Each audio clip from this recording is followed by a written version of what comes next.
Hey, young voters, how you guys doing today? Hopefully you're doing well. I'm doing pretty well, and today I'm going to be covering alt-right symbols and what they are and what you can do to identify them, and to obviously, hopefully, avoid them. So, just going to be explaining what they mean and stuff like that. So let me just get into it. I prepared a little presentation, to hopefully illustrate my points a little bit better. So, alt-right symbols. Some background that you should be familiar with before we start. Um, since we are a generation that exists largely online, or in an online sphere, it's important to be able to identify members of the alt right and the dog whistles that they employ, which is what I'm going to be going over today. So, as far as some background, the alt right is a right wing, primarily online political movement, or grouping based in the US whose members reject mainstream conservative politics and espouse extremist beliefs and policies typically centered on the ideas of white nationalism. The far right is the extreme right wing of the Conservative Party, using right wing logic to taken to an extreme, and it often overlaps with alt right. And finally, 4chan. 4chan is a controversial and largely unmoderated discussion forum, which has been found to have some not so savory things on its message boards very frequently and is sort of famous for that. So, dog whistles. I mentioned I'd be going over dog whistles. What are they? Well, they're a rhetorical device used by members of the alt right and have even diffused into far right politics. They are really what they are. They're phrases with double meanings. To the average Joe, they might not make sense or they might even sound perfectly normal. To the trained ear, however, they often mean something quite different, allowing members of the alt right to identify fellow alt right members and allow them to speak in a code. As the term suggests, it's a whistle that can be blown that only a select few can hear. It's my belief that it's important for the general members of the public, really, to be able to recognize these terms in order to be able to make informed decisions about who they're talking to online and avoid falling into the trap of radicalization by being able to identify, who are bad people early on.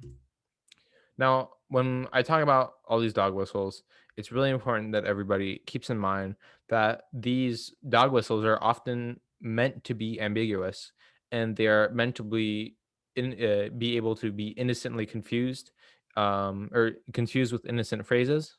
And not everybody using these terms will be a member of the alt right. Some may just be repeating what they heard from other sources that diffuse to them, or they might be even using these terms innocently and may not even be part of the right at all. So it's really important to analyze context clues when trying to determine if something is a dog whistle or not, or if it's done on purpose. So just a reminder before I start sharing these. So the first thing is the Pepe. It's really a pretty sensational meme. It has two versions. First being the normal Pepe, which is the one on the left here, and then the other one, which is oftentimes innocent of being a dog whistle. It's really just like a huge meme across the entire internet. Although it was it did rise to popular on 4chan. The one on the right, however, this one is a little bit more connected to the alt right, or it's still connected because Pepe also was connected to the alt right, but it's grown so large that there's just so many people that use it that you can't really nail anybody down. The Goy Pepe, that one is something to be a little bit suspicious of. Um, and it's more closely associated with the alt-right. However, both Pepe memes have really wound their way into popular culture and are oftentimes innocent. A Pepe alone should not really be cause for concern. However, if it's a Pepe plus other stuff, then you might be should be suspicious. The OK hand sign is another symbol co-opted by the alt-right through 4chan, just basically like Pepe was. While to the alt-right, it means white power because the hand looks like it's making a white power sign with the W here and the three fingers, and then a P made by these two fingers there. It's really just a popular hand gesture, so it oftentimes doesn't mean anything. The triple parentheses, this is used to imply the words Jewish. So a sentence might read parentheses, parentheses, parentheses, media, parentheses, parentheses, parentheses is far too powerful. So if somebody said the media is far too powerful with the triple parentheses, then what they're really saying is that is the Jews are too powerful. Obviously, that is a pretty dead giveaway. If you see somebody using the triple parentheses, it's kind of hard to type three parentheses in a row and then three again by accident. So usually that'll probably should make you suspicious. The identitarian lambda is used by people who identify with identitarianism, which is a racist and anti-immigrant European far-right movement. The Imperial German flag is sometimes used as a substitute for the Nazi flag. Context here, however, is extremely important since it's often innocently used, especially in historical terms. Same thing with this, the Iron Cross. It can often be, or it can sometimes be used as a stand-in for a swastika. So, if a Nazi posts a swastika, then obviously they'll immediately get found out. But they post something else, maybe like this. Some people think, it's just an Iron Cross, but the other Nazis might be clued into the fact that they really mean swastika here. Um, but context, again, super important in this case. It's just often a really common military symbol for the German military, and is still remains a symbol for the German military. These runes, so unfortunately a lot, and basically any type of Norse runes really, the alt-right and the Nazi party made it a central part of their brand. When I'm saying runes, they made runes a central part of their brand. Nowadays they're all just used for stand-ins for swastikas. um, Context here very much matters though, as Norse culture is still practiced legitimately by many people and is common in popular culture. A member of the alt-right is probably unlikely to know their significance of these, and are just wearing it because other people are wearing it, or wherever it is, um, or displaying it. And so if you ask them, they don't know, then maybe that might trip you up. But they also could just like think it's cool and not know about the whole Nazi significance there. But unfortunately, like I said, Nazis have sort of co-opted Norse culture and myths for their own gain. So a lot of these just mean stand-ins for swastikas, especially this one right here. All right, here are some phrases. So we did some symbols. Now we're going to do some phrases. Wooden doors. Wooden doors refers to a conspiracy peddled by Holocaust deniers that the doors of the gas chambers were actually made out of wood. So if the Jews were really being gassed, they could have broken out of the chamber if their lives depended on it. This is false, obviously. And when using this out of place, especially when discussing the Holocaust, this dog whistle should probably be cause for concern. Um, it's just one that's really easy to sneak in, so you have to listen for it. 14 words. The 14 words is a stand-in for, or sorry, is a reference to the white supremacist slogan: "We must secure the existence of, sorry, we must secure the existence of our people and a future for white children."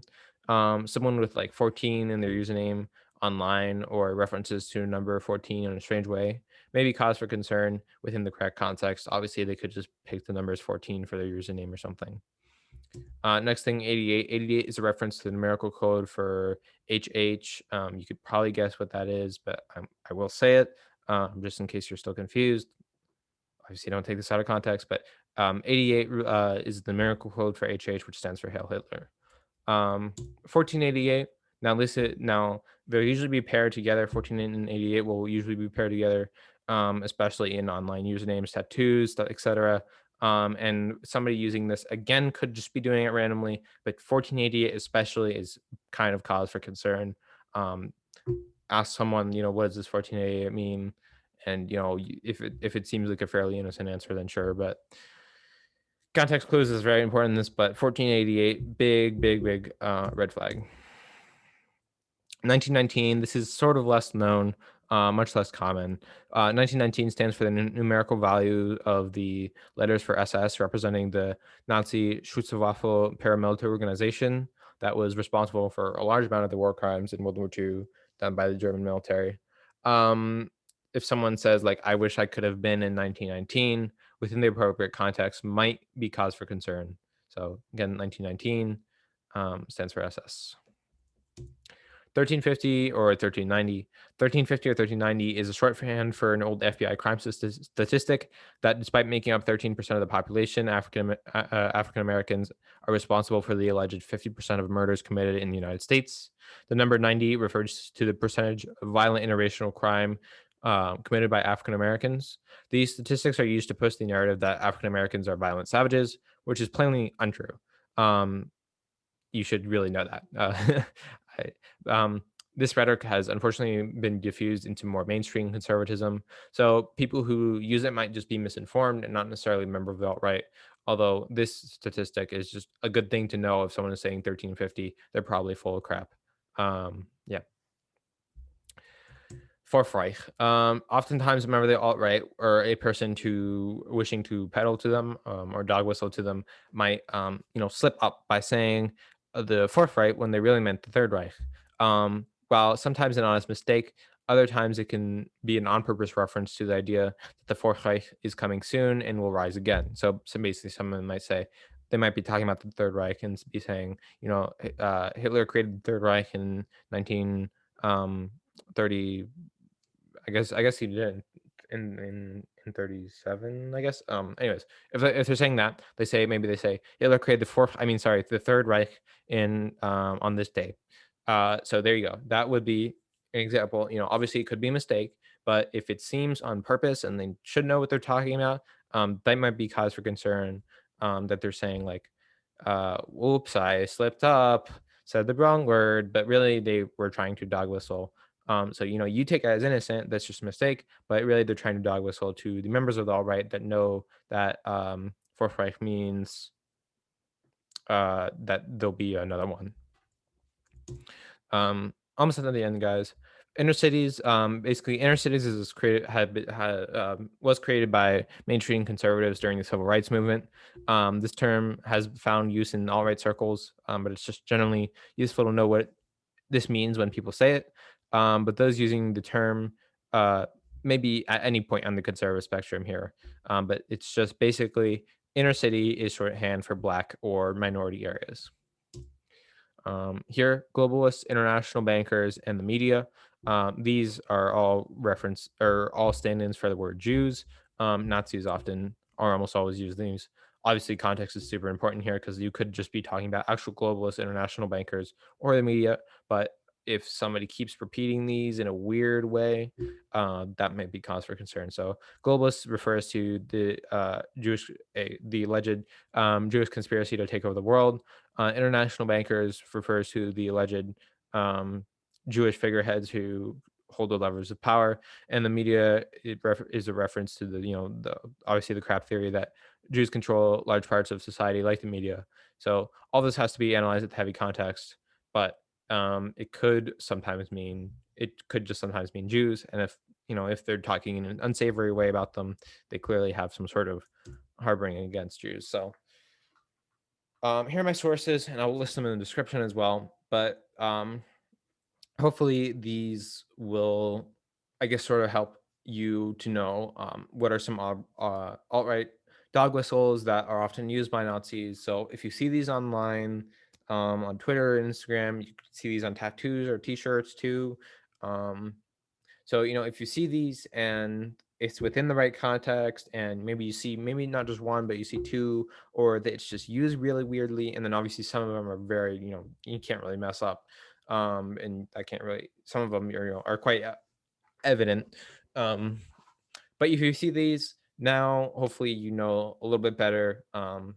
And hopefully you guys didn't know this yet, or I mean, hopefully you did know this, and this was just review. But hopefully, if you didn't know it and you found this video, you'll commit some of it to memory because I really think that the alt right is using the internet to spread a lot, and their dog whistling, their signaling falls a lot on deaf ears because that's the whole point of the dog whistles, and the only thing that we can do to combat them is make sure people know what the dog whistles are, because we said never again. The Nazis will never take power again, and that's what we said, and um, that's what we're going to make sure to do, and that's what we should do societally.